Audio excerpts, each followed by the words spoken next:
Hi there. So today is Easter, and as we're celebrating this day, I've actually been thinking about something for the last little while that I wanted to share.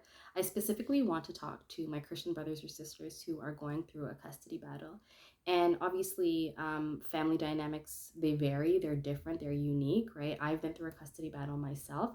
My situation might not or is not the same as yours, but I think that there are some overlaying principles that we as believers can apply to situations that are different but also similar in nature. So, with today being Easter, I am forced to think about God's justice and God's love. It's those two things that creates what Easter is, right? Like he had to serve justice, but that was done out of his love for us. And I think if you are someone who is going through a custody battle and you are worried and you are fearful about what the outcome is going to be or about the well being of your children, one, it's super important to cast all your cares onto God.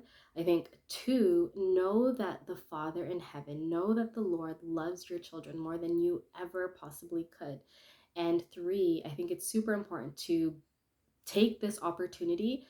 And it's easier for me said than done because now I'm on the other side of it. And my custody battle took about a year. So it started January 2020 and it ended December 2020.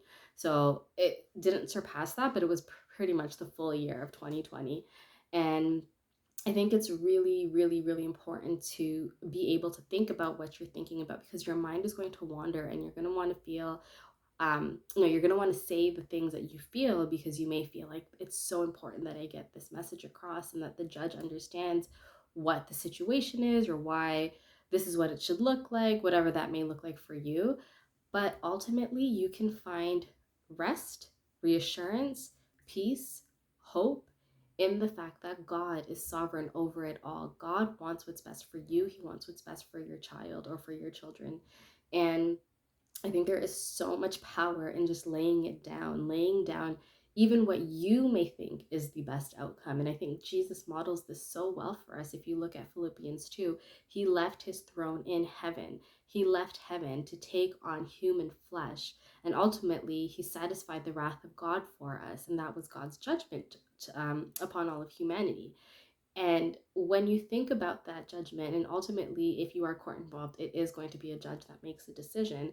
But pray about that. Pray about the heart of the judge. Pray about what's really, really best for your child. And honestly, the thing that helped me the most was taking my own self interest out of it, which is what Jesus models for us in Philippians 2. He took his own self interest completely out of coming to earth and taking on human flesh. So I hope this encourages you. I think in the future, I'm probably going to do some like a video where we spend a little bit of time praying because going through a custody battle is super, super, super hard.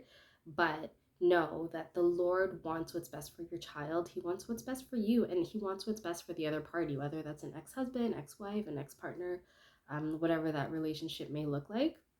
And He's sovereign. He's sovereign over it all. In the end, in my situation, and I hope this encourages you, but in my situation, He did what was best for the children.